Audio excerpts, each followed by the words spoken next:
Bem-vindos mais uma vez. Agora gostaria de anunciar a participação da doutora Thalita Dalbello, diretamente da Universidade de Campinas. A doutora Dalbello é uma arquiteta especializada em urbanismo e sustentabilidade, com um doutorado em arquitetura, tecnologia e cidades.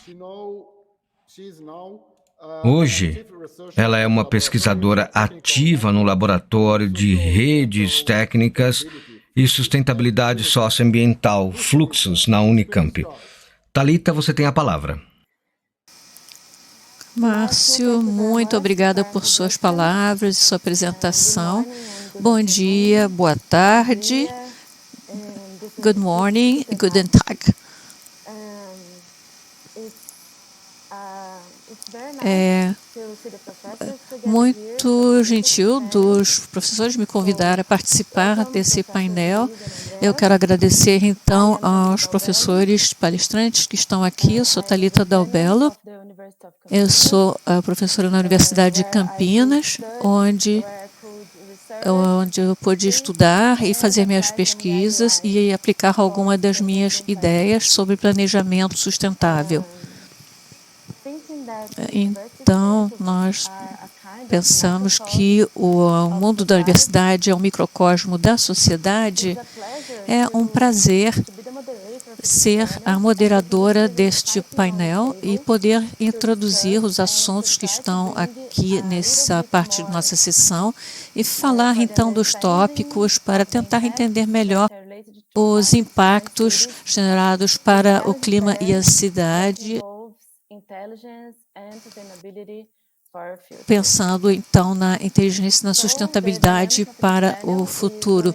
A dinâmica desse painel vai ser de 15 minutos para cada apresentação pelos dois palestrantes e esperamos que o público participe com muitas perguntas para aproveitar o conhecimento desses dois grandes professores que são especialistas em mobilidade, inovação e cidades num contexto urbano sustentável. Portanto, vamos começar com o professor Luiz Carlos Pereira da Silva, que tem um diploma da Universidade de Goiás, tem um Master e um PhD em Engenharia Eletrônica da Universidade de Campinas e fez pesquisas na Universidade de Alberta e foi professor visitante na Universidade Técnica da Dinamarca. É professor associado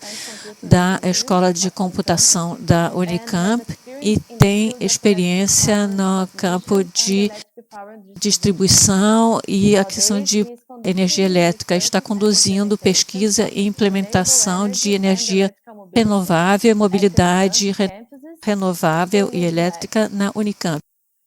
Então, bom dia, professor Luiz Carlos. Eu lhe dou as boas-vindas a essa discussão e a palavra é toda sua. Obrigado, Thalita. Bom dia a todos. Eu tenho que apresentar os meus próprios slides ou alguém vai passar a apresentação? Ah, tá. Muito obrigado. Bom, eu vou falar então sobre como nós estamos utilizando o campus da Universidade de Campinas para testar e desenvolver novas tecnologias e soluções para cidades inteligentes. Nós vamos falar sobre mobilidade, mas também sobre energia renovável, eficiência energética e gestão energética. Próximo slide.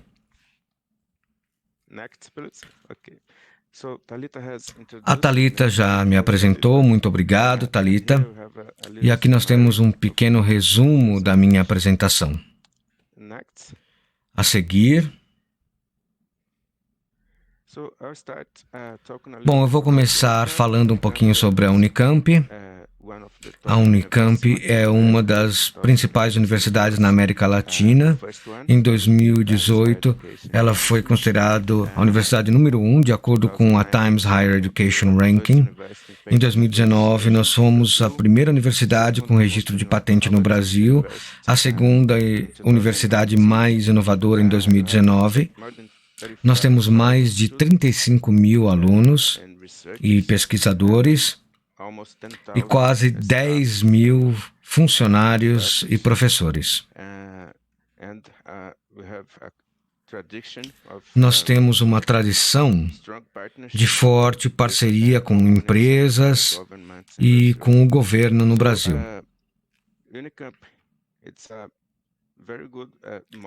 A Unicamp tem um modelo muito bom enquanto laboratório e enquanto cidade para o desenvolvimento de soluções e tecnologias.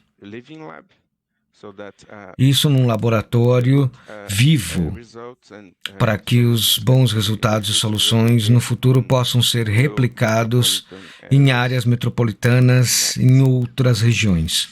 Próximo slide.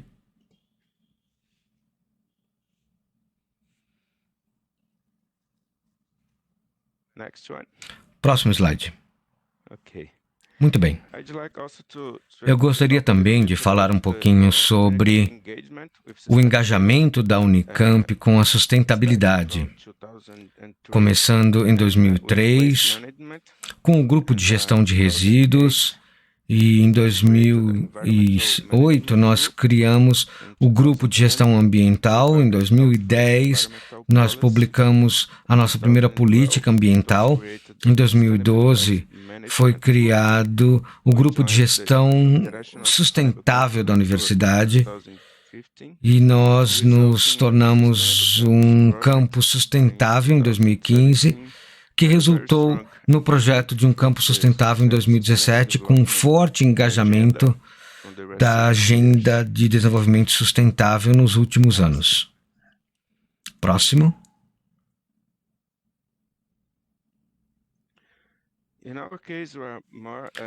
No nosso caso, nós trabalhamos mais com um foco nesses 7 Objetivos de Desenvolvimento Sustentável, mas o objetivo desse movimento na Unicamp é promover a Agenda de 2030 das Nações Unidas, e nós temos um grupo específico trabalhando na gestão de energia dentro da universidade. E nós trabalhamos com pesquisa, desenvolvimento e inovação. O nosso objetivo é que a Unicamp se torne a universidade mais sustentável na América Latina. Hoje em dia, nós estamos na posição número 10, segundo o ranking da Remetrics. Nós estamos na 3ª posição no Brasil, mas na América Latina nós estamos em 10º lugar. Então, nós temos um bom caminho até sermos a universidade mais sustentável na América Latina. E estamos trabalhando muito nessa área. E nós temos o objetivo de transformar nossas operações em operações com baixa emissão de dióxido de carbono. Próximo slide. Bom, a ideia aqui é baseada nesse conceito de laboratórios vivos. E nós sempre temos que começar com projetos usando campos da universidade para testar novos conceitos, mas sempre saímos da universidade e nós temos projetos experimentais usando a vizinhança da universidade. E ao nível de aplicação, nós temos uma área maior dentro do bairro que fica ao redor da universidade, mas o objetivo final é termos impacto na cidade, no nosso caso, a região metropolitana de Campinas, com as melhores práticas de todos os projetos anteriores que nós fizemos nos níveis 1, 2 e 3. Próximo slide.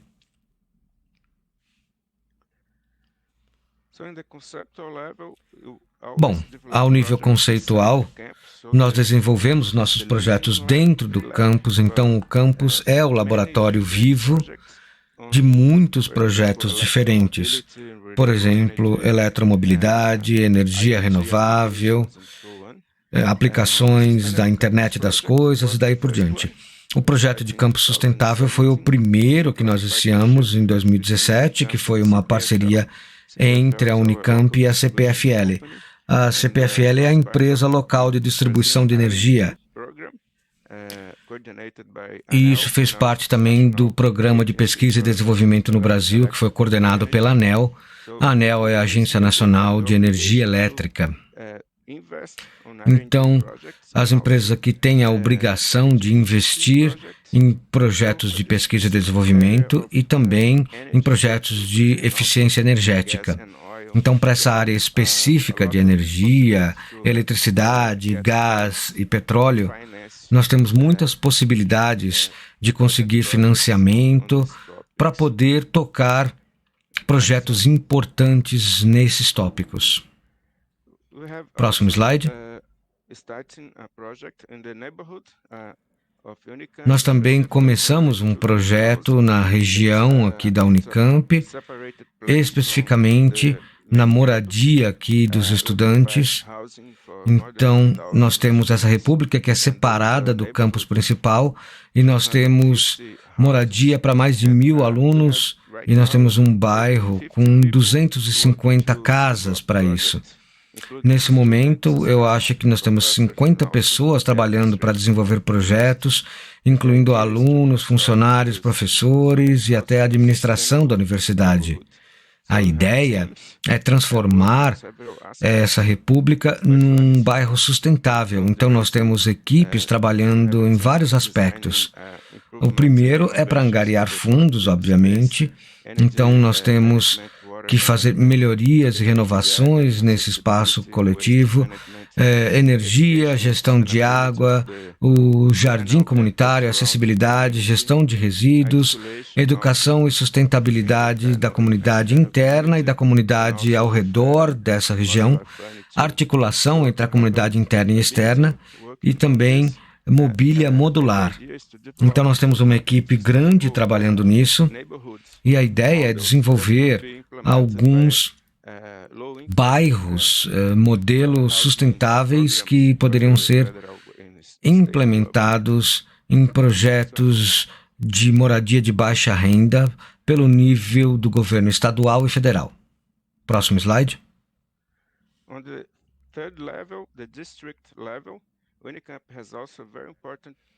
No terceiro nível, o nível distrital, a Unicamp tem um projeto bastante importante, que é o projeto REDS, que é o Hub Internacional de Desenvolvimento Sustentável.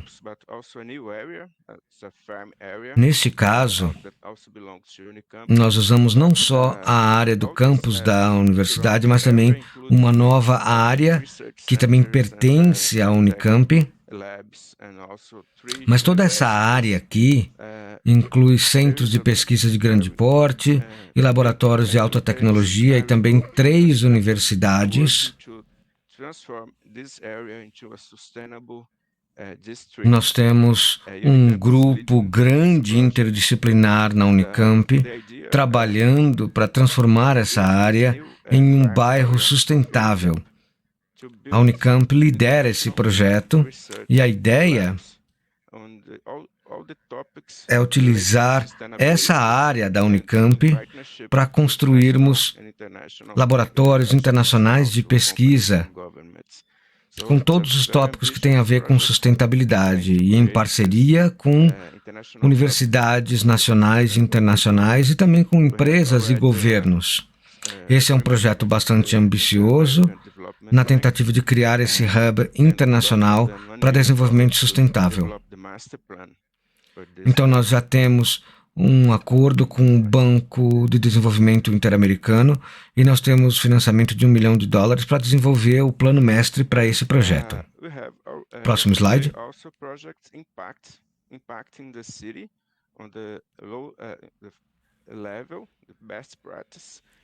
Hoje nós temos também projetos que têm impacto na cidade. Isso a um nível de melhores práticas, e um dos exemplos é um desenvolvimento que nós estamos fazendo agora de uma plataforma de eletromobilidade moderna e completa para a cidade de Campinas, na sua área metropolitana, incluindo pontos de recarregamento, operadores de pontos de recarregamento e fornecedores de serviços de eletromobilidade, conectividade completa dessa infraestrutura com os veículos elétricos e também conexão com os operadores do sistema de distribuição. Esse é um projeto que terá impacto em toda a região metropolitana de Campinas e será muito importante para que nós possamos fazer o ramp-up da transição para a mobilidade elétrica na área metropolitana. Nós também temos um acordo inicial com o governo do estado de São Paulo e nós temos uma parceria com eles na gestão de energia elétrica e nós também temos parcerias com organizações sociais que trabalham com comunidades indígenas no norte do país, que é a IEPE, e também temos algumas parcerias com o MIT. Estamos recebendo estagiários do MIT que vão trabalhar conosco em todos esses projetos. Próximo slide.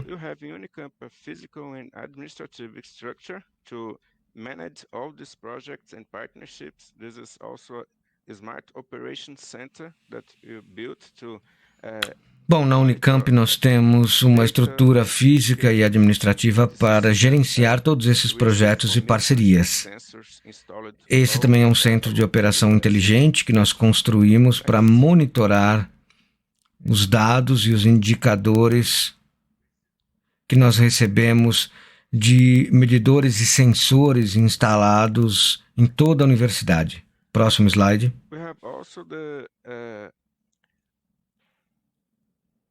The objective of integrating different groups at the university. Nós também temos o objetivo de integrar em grupos diferentes da universidade para que nós possamos implementar esse projeto, incluindo a administração superior, o departamento de planejamento, a prefeitura da universidade e o grupo de gestão sustentável da universidade. A nossa ideia é transformar todas essas possibilidades em projetos reais para que nós possamos ter financiamento, principalmente em parceria com empresas, para que seja possível aplicar todos esses projetos dentro do campus. Próximo slide, por favor.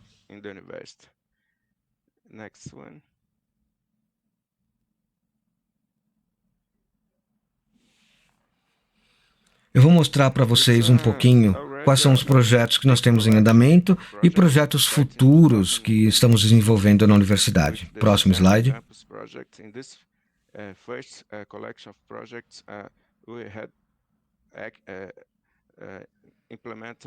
Então, nós já temos um grande acervo de projetos, iniciando-se em 2018 com o projeto do Campus Sustentável. E nós temos esse primeiro acervo de projetos que nós já implementamos com uma estrutura de medidores inteligentes para a eletricidade e no nosso centro inteligente de operação e também energia renovável usando geração fotovoltaica. E também fizemos a troca de lâmpadas e ar-condicionado no projeto de eficiência de energia.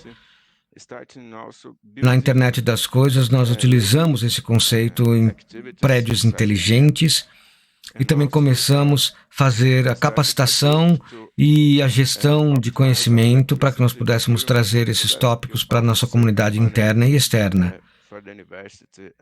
Também começamos a fazer atividades de classificação de edifícios dentro do campus e também começamos um grupo para otimizar a aquisição de energia elétrica para que nós pudéssemos poupar recursos financeiros para a universidade no que diz respeito aos gastos com energia elétrica. E em 2018 nós começamos o projeto com um ônibus elétrico. Nós temos um sistema de transporte interno que inclui um ônibus elétrico. Começamos também a desenvolver a infraestrutura de comunicação para cidades inteligentes. Começamos um pequeno projeto também com iluminação pública inteligente, iniciamos um conceito nesse tópico, e também temos um projeto chamado De Olho no Futuro, que é um projeto com escolas públicas na região periférica da cidade, dando atividades para os alunos no que diz respeito à agenda da sustentabilidade.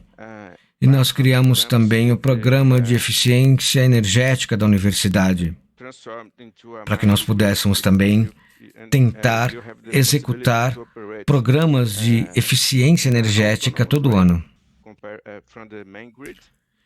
Em 2020, nós iniciamos um grande projeto de microgrades, que é um tópico bastante importante na área de energia elétrica. Então, parte do campus será transformado numa micrograde e nós temos a possibilidade de operar de uma maneira autônoma em comparação com a grade principal. E nós também começamos a desenvolver um sistema de gestão de energia para a universidade, tentando também aplicar planejamento nesse movimento. Em 2021, estamos conduzindo um grande programa de eficiência energética em hospitais.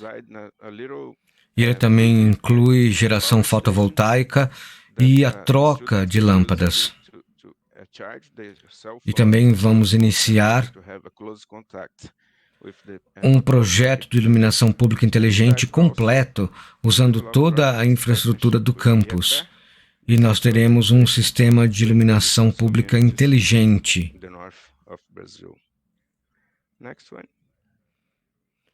E nós também projetamos uma estação de energia fotovoltaica que os alunos podem usar para recarregar seus celulares, notebooks e também para terem contato com a geração fotovoltaica. E nós também começamos a desenvolver projetos em parceria com o IEPE, aquela organização social, com as comunidades indígenas no norte do Brasil. Próximo slide.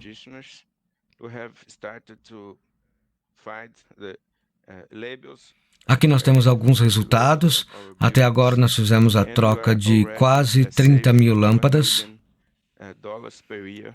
E nós temos mais de 500 quilowatts de energia fotovoltaica.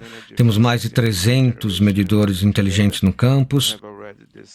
Fizemos a substituição de mais de 800 toneladas de fluido de refrigeração nos equipamentos de ar-condicionado. Iniciamos a fazer a rotulagem de eficiência energética de cada prédio e já economizamos $1 milhão por ano com melhorias na aquisição de energia, na eficiência energética e na geração fotovoltaica. Então, juntando tudo isso, nós economizamos esse valor. Todo o investimento até o momento está próximo de R$50 milhões ou $10 milhões. E com parcerias que estão financiando isso, porque isso não faz parte do orçamento da universidade. Próximo slide.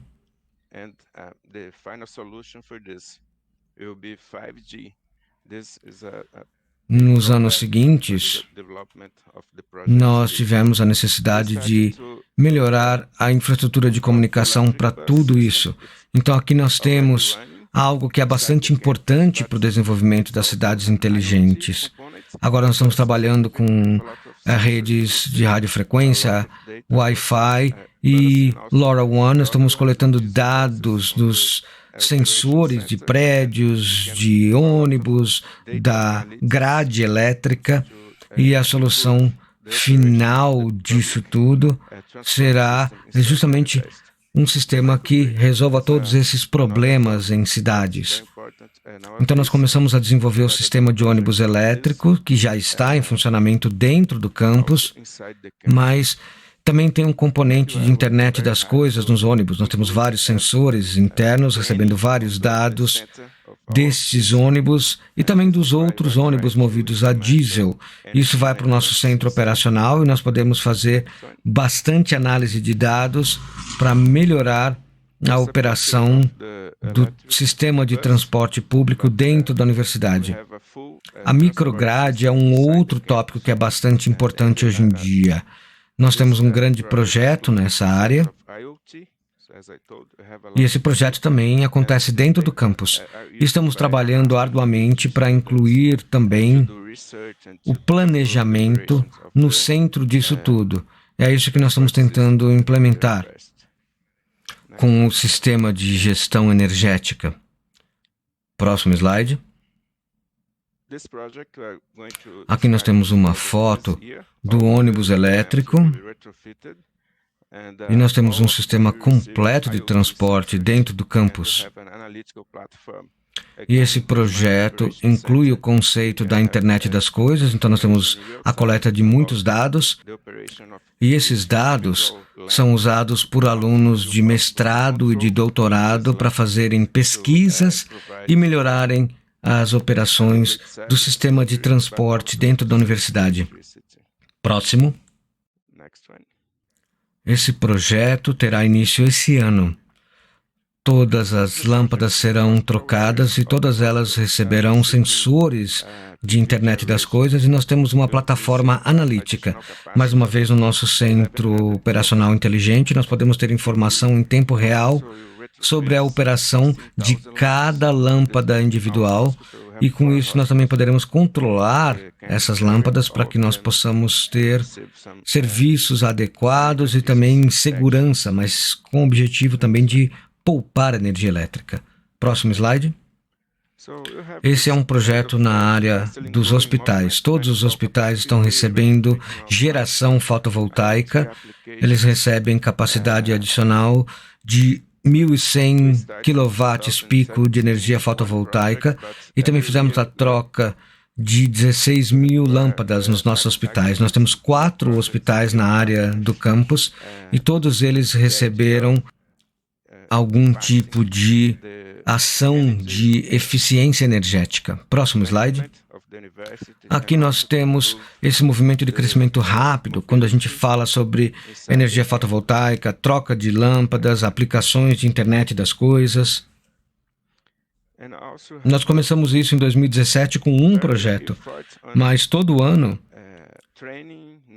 nós agregamos novos projetos e novos parceiros.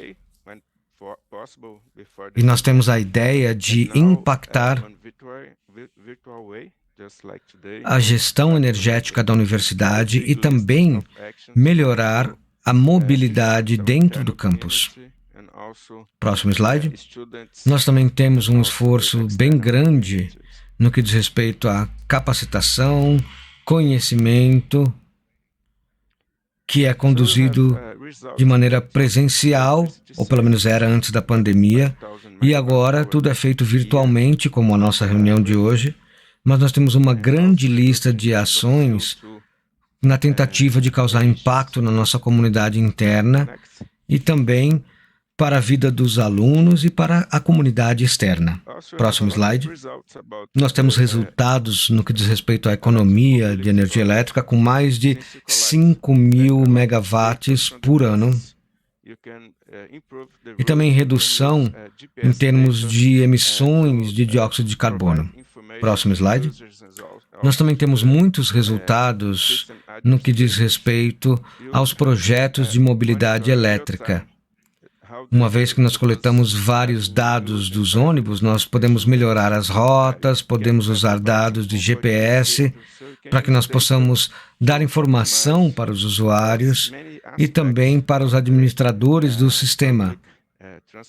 Nós podemos monitorar em tempo real como os ônibus estão sendo usados pelos alunos, podemos também dar alguns indicadores de conforto e podemos usar dados para otimizar muitos aspectos do sistema de transporte público.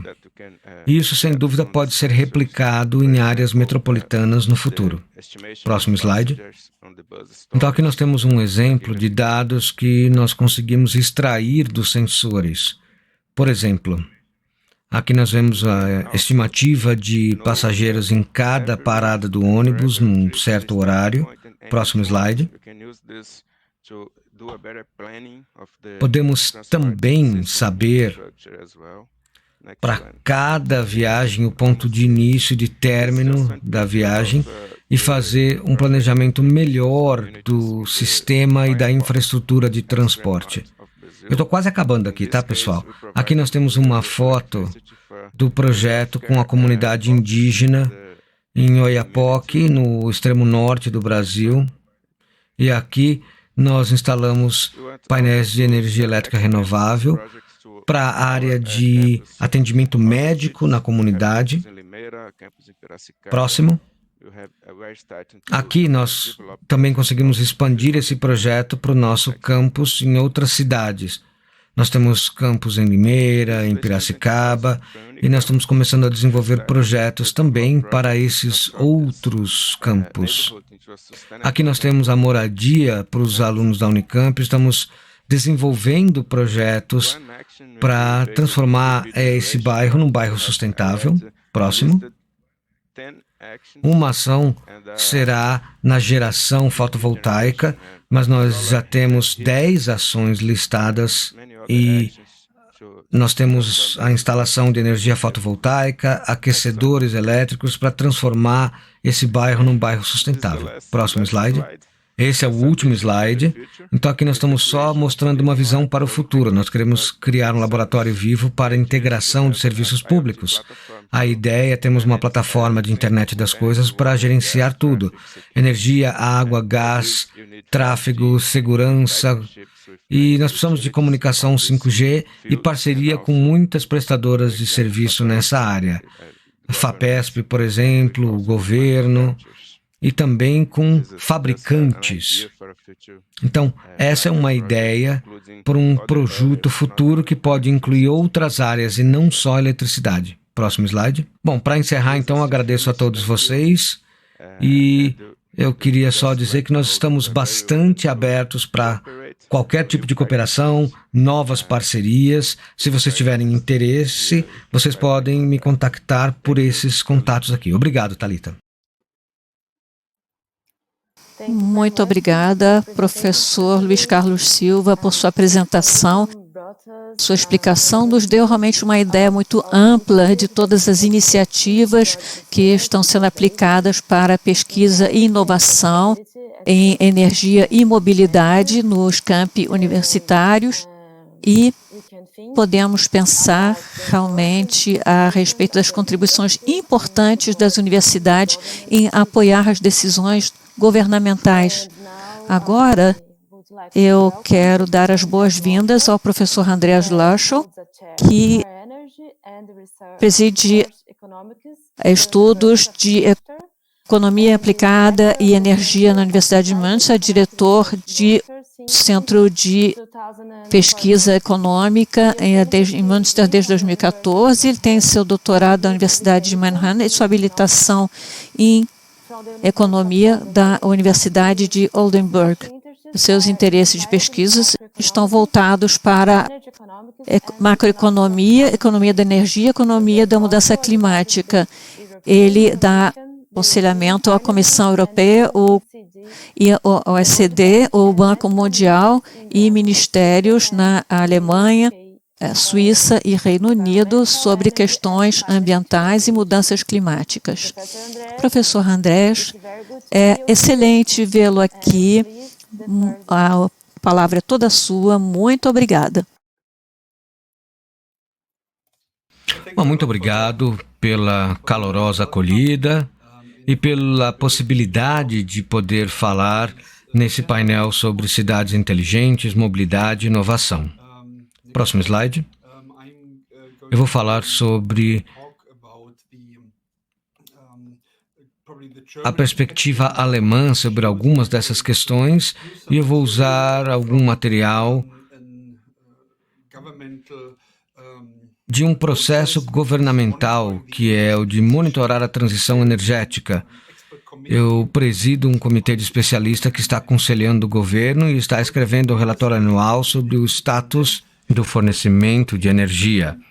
E é claro que nós estamos falando sobre áreas diferentes de energia, de vários setores, e se vocês tiverem interesses nesses resultados, eu posso passar para vocês aqui o link de 2 desses processos de monitoramento, onde vocês podem encontrar nossas publicações. Próximo slide. Bom, esse é um momento interessante para falarmos sobre os desafios da inovação, porque acabamos de mudar nossas metas na Alemanha no que diz respeito à redução de emissões climáticas, redução de emissões de dióxido de carbono, redução de emissão de gases de efeito estufa. Então, a Alemanha quer se tornar neutra em carbono até 2045 e quer reduzir as emissões em 65% até o ano de 2030. Isso aconteceu depois de uma decisão do Tribunal Constitucional Federal na Alemanha que questionava a lei federal alemã de mudanças climáticas, porque ela realmente não estabeleceu metas de redução, de mitigação após 2030. E, entre as linhas, eles criticam a eficiência desses alvos. Então, esse é um tema que também capturamos no processo de monitoramento. Os alvos alemães não estão alinhados com os alvos europeus. Por isso, tivemos que refazer tudo com base na decisão da União Europeia com o Acordo Verde para a União Europeia e as metas de redução de emissões na Alemanha. Próximo slide. Aqui estamos falando sobre cidades inteligentes. Se passarmos para o próximo slide, claro, aqui nossa discussão é algo que envolve vários setores na Lei Federal de Mudança Climática. Mas se olharmos para as novas metas na Alemanha, as metas de 2030, que estão do lado direito desse gráfico, elas estão desmembradas em setores para que nós possamos alcançar uma redução de 65% em relação a 1990. E vocês podem ver que isso será um desafio para todos os setores que também fazem parte desse núcleo de cidades sustentáveis. É claro que é principalmente o setor de energia que tem que entregar resultados. Então, aqui em azul, nós temos a contribuição alemã no setor de energia para a redução de emissões de dióxido de carbono. E, na verdade, é a maior contribuição impulsionada principalmente pelo aumento de energias renováveis, mas também a retirada do carvão, e isso vai ser acelerado até o final da década. E vocês podem ver que a ideia é que em 2030, na verdade, o setor de energia tenha reduzido emissões em quase 80% em comparação com 1990. E também em redução de aproximadamente 50% em comparação com hoje, nos próximos 10 anos. Então, é uma enorme redução com o uso de energias renováveis e pela redução também do uso de carvão na geração. Mas também isso está afetando não só a energia que é usada em nossas cidades inteligentes, porque essa energia será verde e a eletricidade será toda de geração verde. E o que nós vamos ver daqui para frente é a eletrificação de outros setores. Então, nós podemos ver aqui o setor de construção civil, que também tem metas bastante substanciais, já reduziu de 210 milhões de toneladas de carbono ao equivalente de 120. E agora ele tem que reduzir quase 40% nos próximos 10 anos. E muito disso acontece por meio da eletrificação. Então, aqui nós teremos bombas de calor, teremos redes de calor com aquecimento verde que está acontecendo e que está aumentando o isolamento térmico, que também tem que se iniciar agora. Estamos acelerando isso muito mais do que fizemos antes. E como estamos cobrindo o setor de transporte, como podemos ver no transporte, estamos quase inalterados por 30 anos na Alemanha. E agora, alvos substanciais para o setor de transporte foram estabelecidos. E, novamente, haverá muita eletrificação aqui. Então, veremos uma grande captação de mobilidade elétrica. Achamos que veremos mais de 15 milhões de veículos elétricos nas estradas alemãs, o que significa que precisamos da infraestrutura no ambiente urbano que permita que as pessoas possam recarregar os seus automóveis e que elas possam começar a usar mobilidade elétrica. Precisamos de mais transporte público, bicicletas, trens e daí por diante. E isso permitirá que as pessoas troquem seus padrões de mobilidade para que nós possamos alcançar essas grandes reduções. Vocês vão ver também que a indústria desempenhará a sua parte. Mas em 2030, na verdade, a maioria das emissões estarão na indústria. Assim, a indústria alemã intensiva precisa reduzir substancialmente o seu consumo energético nos próximos 10 anos. Por exemplo, mais uma vez, utilizando eletricidade para aquecimento, usando tecnologias inovadoras como produção direta com hidrogênio e também na produção de aço verde e daí por diante. Mas eles ainda vão permanecer como o maior emissor. Por quê? Porque outros setores são mais fáceis de se descarbonizar. Então começamos com eletricidade e tentamos eletrificar os prédios, o transporte, ao máximo que nós pudermos e reduzir as emissões nesses setores primeiro. E como nós queremos fazer isso? Próximo slide. Nós queremos ter os incentivos econômicos corretos. Se a gente puder passar para o próximo slide. Então, nós queremos ter os incentivos econômicos para que as pessoas possam tomar as decisões na direção certa, decisões sustentáveis. Se eles estão pensando sobre mobilidade, por exemplo, se estiverem pensando sobre investimento em um novo carro, em um novo sistema de aquecimento, isolamento para suas casas, eles, é claro, devem ver os preços certos. E essa é uma das principais mudanças na política climática europeia e alemã nos últimos anos.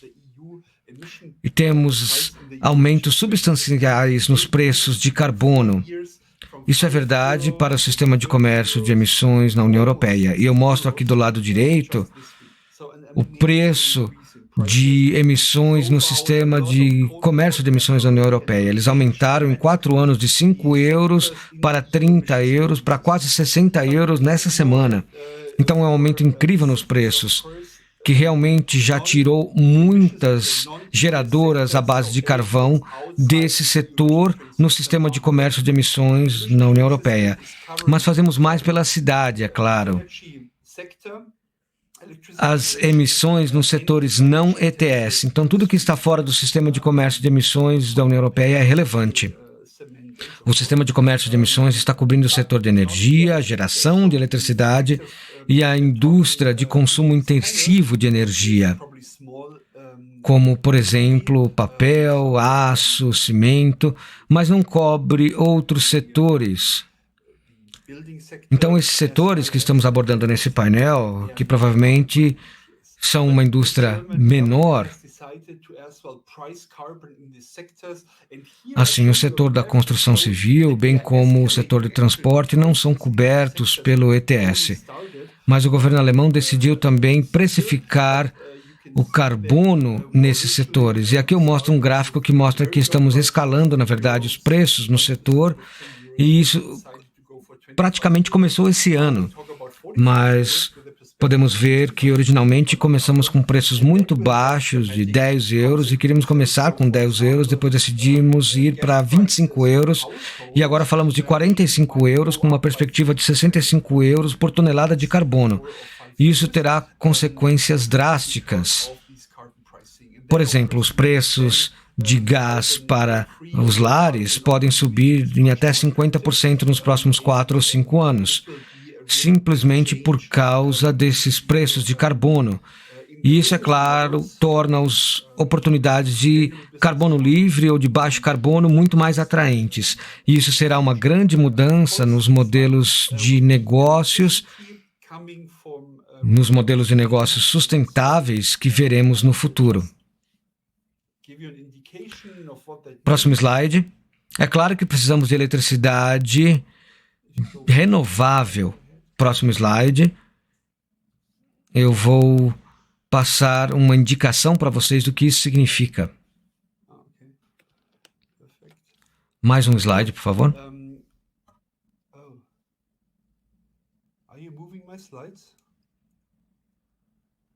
Ok, perfeito. Muito obrigado.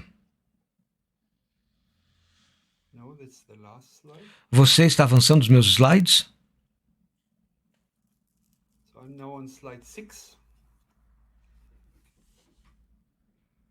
Não, esse é o último slide. Agora eu estou no slide 6. Ok.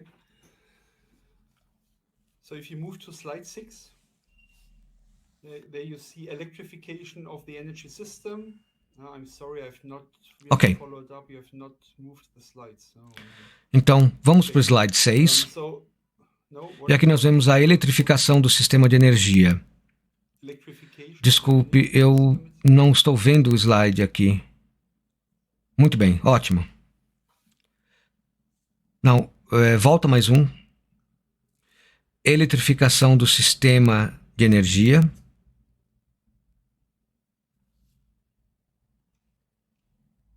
Okay, good. Leave it like that. Okay, good. Okay, so for electrification, of course, you need renewables because the electrification should. Tudo bem, ótimo. Deixa assim. Ótimo. Ok, então para a eletrificação, é claro, nós precisamos de energias renováveis, porque a eletrificação deve ser baseada em eletricidade verde, o que significa que precisamos de uma construção substancial de renováveis. Isso é verdade para a Europa, para a Alemanha, e nós temos muita resistência para essa construção renovável aqui, o que significa que, em princípio, somos muito céticos sobre os potenciais para produção de energia eólica. Também temos um pouco de pessimismo para a usina eólica em alto mar por causa das questões técnicas e custos elevados, e estamos principalmente confiando nesses cenários prospectivos em energia fotovoltaica, por causa da viabilidade do aumento das instalações fotovoltaicas, mesmo na Alemanha, um lugar que não tem muito sol. Mas esta parece ser a solução mais aceitável. Então, a construção de centros de energia renovável virá principalmente de recursos, e essa meta renovável é bastante substancial. Como temos muitas outras coisas que são necessárias, precisaríamos de eletricidade, como a estratégia de hidrogênio e a demanda da indústria alemã no aumento da mobilidade. Então, tudo isso exige mais eletricidade que tem que ser gerada por renováveis. Próximo slide. Bom, esse é um desafio de inovação, nós conversamos sobre isso. Então, nós realmente temos que obter energia limpa e inovações em eletrificação, na captura e utilização e armazenamento de carbono, em hidrogênio e combustíveis relacionados. A maioria das reduções de emissões tem que vir dessas fontes. E para conseguir isso, temos que reduzir o custo dessas tecnologias. E muitas delas estão em estágios relativamente iniciais, fases de adoção ou demonstração iniciais, então ainda não entraram no mercado. Portanto, o preço do carbono não vai ajudar muito essa área, porque essas tecnologias ainda são muito caras. Então, o que temos que fazer é reduzir o custo dessas tecnologias. Isso pode ser feito com um apoio dedicado à pesquisa e desenvolvimento.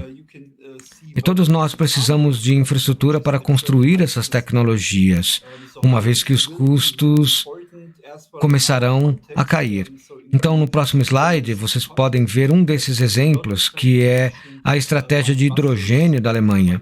Então, o hidrogênio será muito importante também no nosso contexto, bem como no contexto sustentável das cidades, porque muitos transportes, como ônibus, trens, caminhões pesados, muito dessa logística terá que rodar com hidrogênio.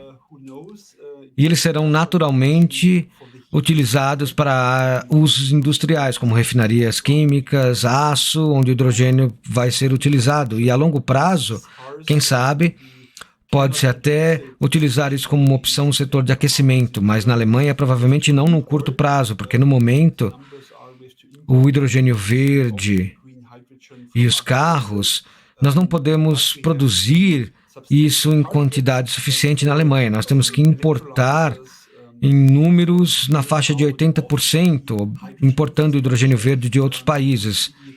Mas temos metas substanciais para a eletrólise, para a construção da infraestrutura de hidrogênio, com a infraestrutura de transporte e de abastecimento que possa nos ajudar a fazer com que uma grande parte do setor de transporte seja verde. Como eu disse, o aquecimento não é uma opção provavelmente nesse momento, mas é claro, não sabemos com qual velocidade isso vai mudar nesses setores, enquanto desse hidrogênio verde em escala global estará disponível de outros países que têm melhores condições para produzir energia renovável do que temos na Alemanha. Isso pode nos ajudar a mudar os renováveis indiretamente através dessa estrada de hidrogênio. Próximo slide. Então, para concluir, eu gostaria de dizer algumas palavras sobre mudanças comportamentais. É claro que isso também será necessário. Temos um artigo na segunda fase de revisão que lida com a redução de emissões de carbono de edifícios residenciais por meio de incentivos monetários e intervenções comportamentais. Então, estamos fazendo um estudo sobre intervenções e os efeitos delas sobre a demanda de energia e emissões de carbono. E olhamos para intervenções bem diferentes. Então, nós olhamos para incentivos monetários, aumento de preços, e o que isso significa para a demanda de energia e também para as emissões de carbono, mas também olhamos para outras intervenções. Já ouvimos um pouco sobre isso na apresentação anterior do Luiz Carlos. Portanto, trata-se sobre o acúmulo de normas sociais, por exemplo, a prestação de informações e a ajuda do processamento de informações pela capacitação e daí por diante. Os efeitos psicológicos da definição de metas, por exemplo. Quais são esses efeitos? Os feedbacks e comparações sociais. Dessa forma, todos esses drivers diferentes ajudam a impulsionar as pessoas em outra direção para um comportamento mais sustentável, ao mesmo tempo que são intervenções suaves. Elas não estão sendo desenvolvidas através do mecanismo de mercado, mas complementam o mecanismo de mercado de preços mais altos. E vocês podem ver os resultados dessa meta-análise. Isso mostra que, de fato, na área de carbono, o incentivo monetário, então com preços mais altos de energia, realmente funciona melhor se olharmos para todas essas intervenções diferentes, mas podemos até aumentar o esforço, o efeito dessas intervenções se combinarmos elas de uma maneira sensata. Assim, ao invés de termos apenas o incentivo monetário, pode-se optar por uma combinação de incentivos monetários, feedbacks e motivação, por exemplo, ou comparações sociais. E isso está aumentando, então, o efeito substancialmente. Assim, trata-se de uma combinação válida de, por um lado, monitorar incentivos, que tem que ser o componente básico, porque o comportamento, os investimentos e os modelos de negócios precisam estar alinhados economicamente.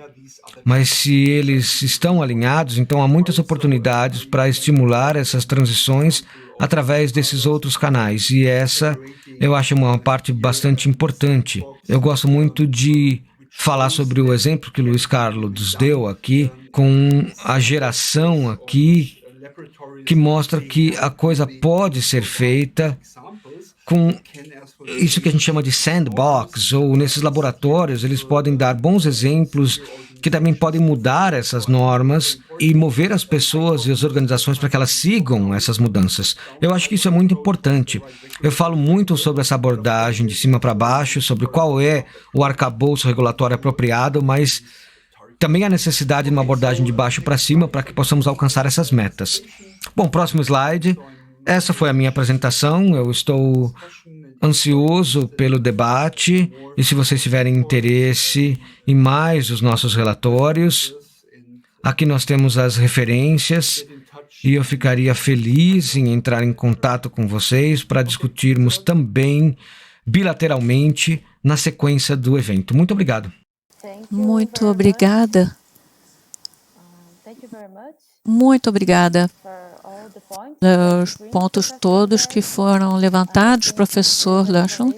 A explicação foi muito boa. Passamos, então, do nível universitário para o nível governamental, entendendo melhor como a Alemanha está trabalhando para reduzir as emissões de gás de efeito climático e como pretendem alcançar a sustentabilidade.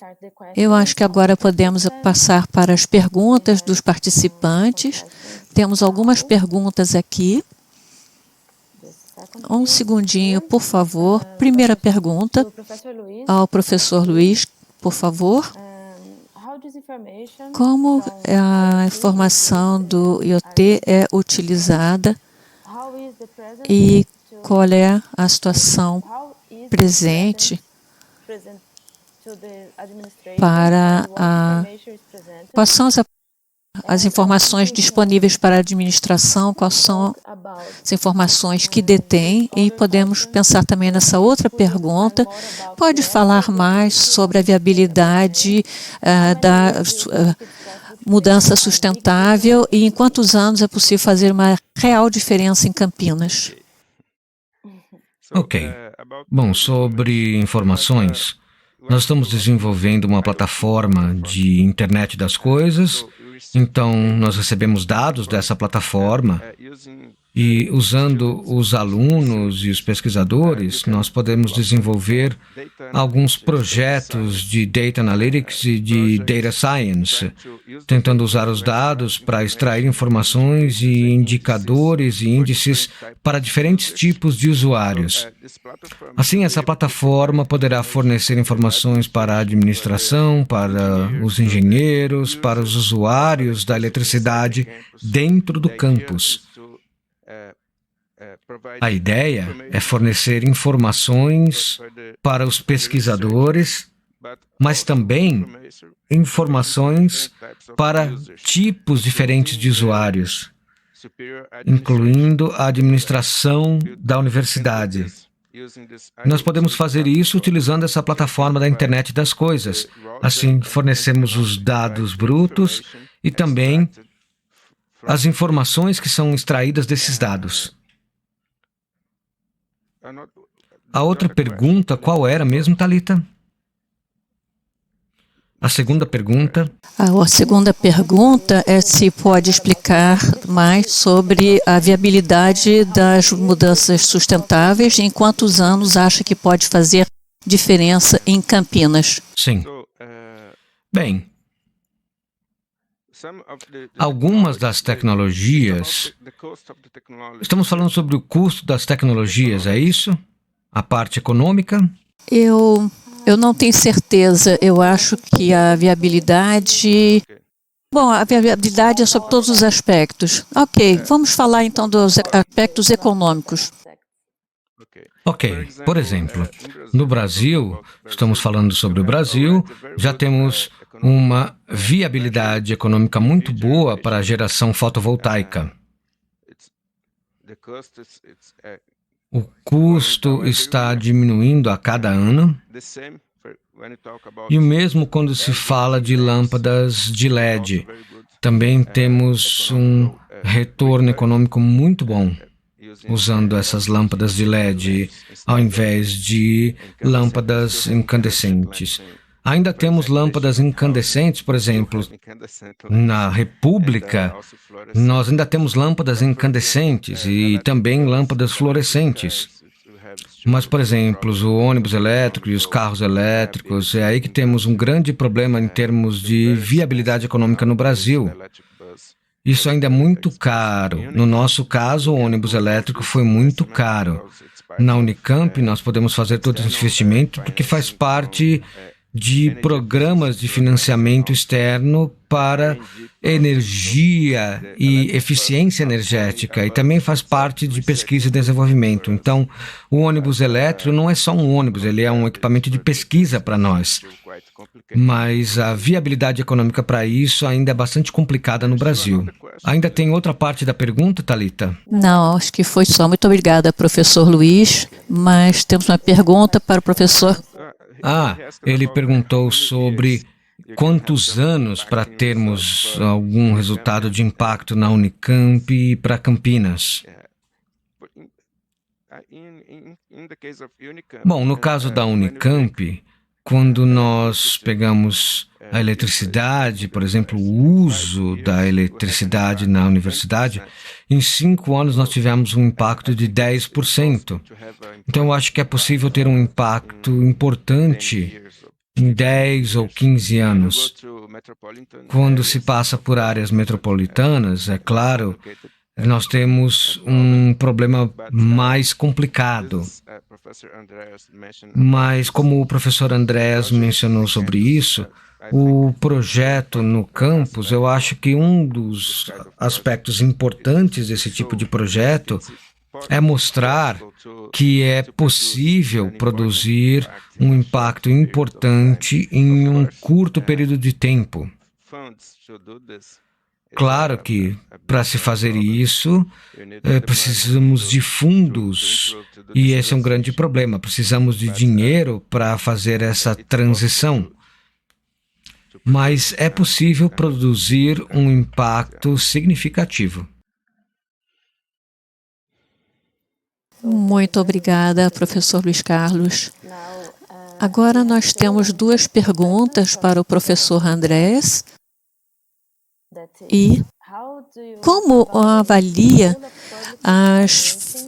os financiamentos e gestão públicos para fazer progredir as tecnologias verdes no setor elétrico comparado com o setor privado? Essa é uma pergunta bastante importante, porque agora, com a crise da Covid, é claro que o orçamento do governo é apertado, obviamente, então a questão é como podemos realmente gerenciar e financiar essa transição.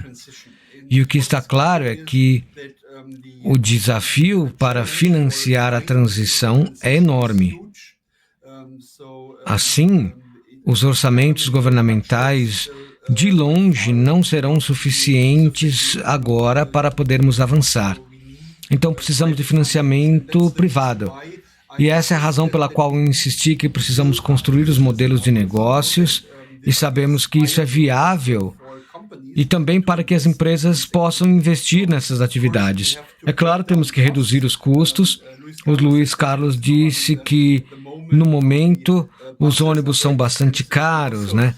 Então, precisamos aumentar essa produção.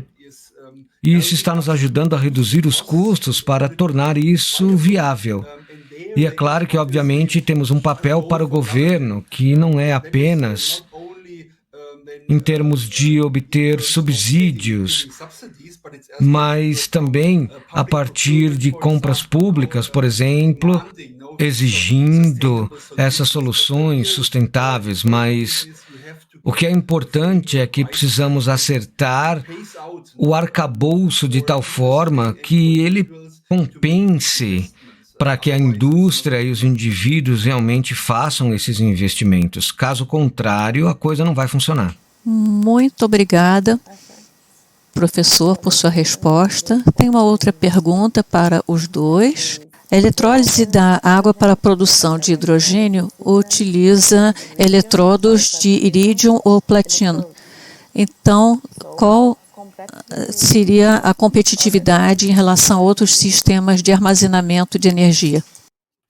Sim, é claro que depende um pouco do que você quer alcançar com os diferentes sistemas de armazenamento. No caso alemão, eu acho que existem usos diferentes. O primeiro é um armazenamento de longo prazo, que então acaba abordando essas diferenças na demanda de energia elétrica em longos períodos de tempo. Nós vamos sair da geração baseada em carvão, como eu disse, e é claro que nós precisamos de algumas possibilidades de backup para proteger nossos sistemas de energia elétrica. E realmente isso tem a ver com usinas de gás que estão funcionando com hidrogênio. Não hoje, mas em 10, 15 ou 20 anos. Então essa é a primeira coisa. E a segunda coisa é que vamos usar o hidrogênio como uma matéria-prima em vários usos. Portanto, a indústria química é uma parte importante, o setor siderúrgico é uma parte importante. Portanto, são emissões muito difíceis de reduzir ou impossíveis de reduzir com eletrificação. E este será o futuro dessas indústrias, o hidrogênio. Mas, como eu disse, armazenamento sazonal, armazenamento a longo prazo. E na Europa, nós vemos uma parte importante do uso de hidrogênio no futuro, mas não hoje, porque hoje, com outras possibilidades, temos muita capacidade ainda no mercado.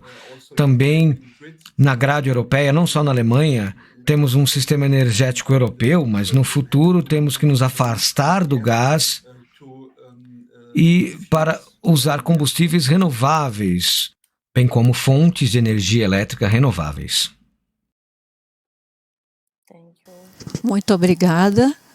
E nós temos uma pergunta que vocês dois podem responder. Vocês acham que o que ocorre nos laboratórios, ou que se faz em nível universitário, pode ser um piloto do que pode ser implementado em nível das cidades, em termos de pesquisa, envolvimento das comunidades e possibilidades financeiras ou de financiamento? Eu realmente acredito nisso. É isso que eu tenho feito nos últimos 5 anos, talvez nos próximos 10 anos eu estarei trabalhando nesse tópico. E eu acho que é importante também trazer esses projetos para fora da universidade. Nós não podemos restringir isso ao universo universitário. Mas eu acho que o campus de uma grande universidade é um bom laboratório para que nós possamos desenvolver e testar as soluções para as cidades do futuro. O campus geralmente tem áreas muito concentradas e as cidades podem ter áreas muito grandes. Então, eu acho que é melhor experimentar em espaços como uma universidade com uma área corporativa e um campus grande. E depois disso, podemos expandir os projetos para as cidades. Eu acho que essa é uma boa maneira, eu realmente acredito nesse formato. Nós temos isso na Alemanha também. Eu estava num painel de debate na semana passada com o presidente do Instituto de Tecnologia. Eles estão fazendo coisas semelhantes a isso. Provavelmente não tão concisas como o que o Luiz Carlos nos mostrou para Campinas, mas existem muitos desses projetos e protótipos nas universidades com esse sandbox. E, em geral, o governo alemão, por exemplo, também está ativamente apoiando esses protótipos, sabe? Então, por exemplo, eu estou envolvido em um projeto que está avaliando os insights de projetos do tipo sandbox sobre hidrogênio e acoplamento setorial, então eletrificação dos diferentes setores. Eles querem apoiar alguns projetos, por exemplo, 50 sandboxes em toda a Alemanha, na tentativa de aprender de forma estrutural o que pode ser retirado desses projetos. É claro que há muitas coisas que serão realmente relevantes também para a discussão sobre as cidades sustentáveis. E vemos também alguns desses sandboxes em torno do desenvolvimento de alojamentos, por exemplo, em áreas urbanas, onde reunimos essas diferentes oportunidades, onde começamos a experimentar com usinas virtuais em escalas menores, falamos sobre medidores inteligentes, reunimos todas essas tecnologias diferentes em um contexto local. Então, é isso que está acontecendo e que nós estamos desenvolvendo na Alemanha no momento. Por exemplo, tem novas áreas da cidade onde os planejadores tentarão realmente pensar em como isso pode ser desenvolvido de forma sustentável e quais são as oportunidades para desenvolvê-las como sandboxes para o futuro. Muito obrigado, professor, e muito obrigado aos dois.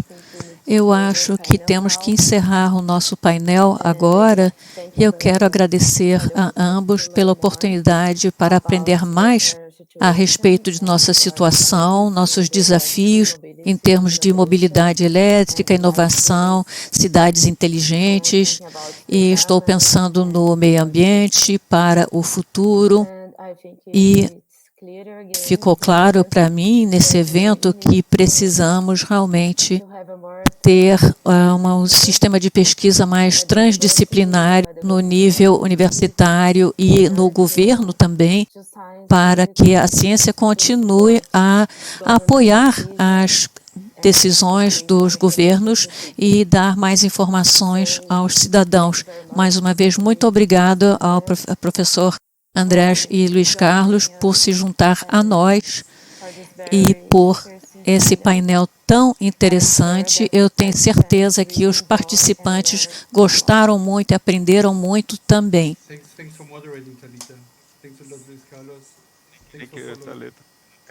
Quero agradecer à organização pela oportunidade e acho que agora podemos ir para a sessão de network para continuar a nossa discussão. Muito obrigada. To continue our discussion. Okay. Thank you.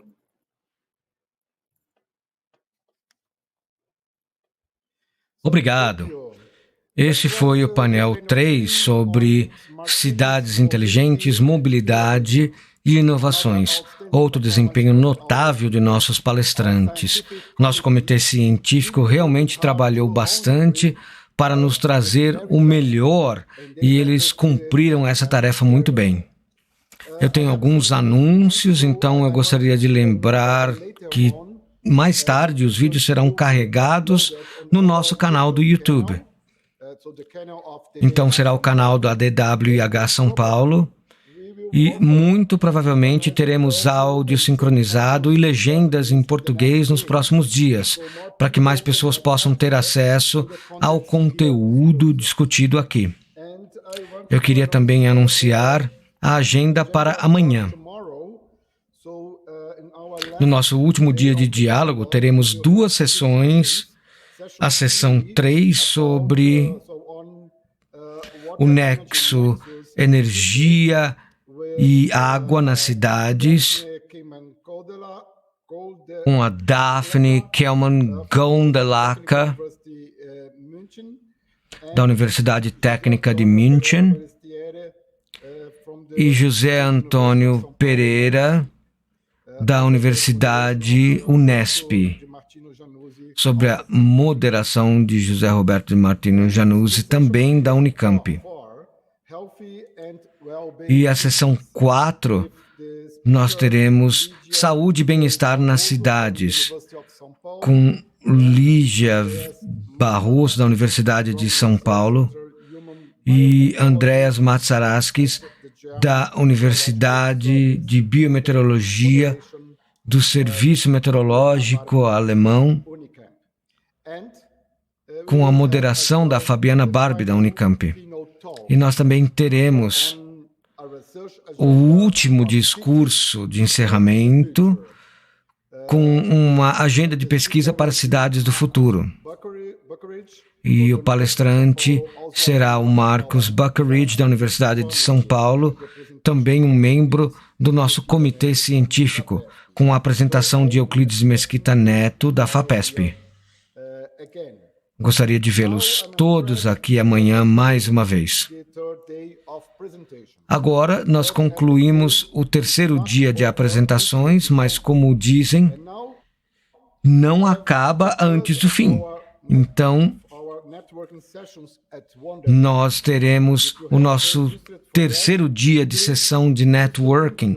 Se vocês já fizeram a sua inscrição, usem o link que vocês receberam por e-mail para participar na plataforma WonderMe, na nossa praia de diálogos. Aqui nós poderemos interagir com outros convidados e palestrantes.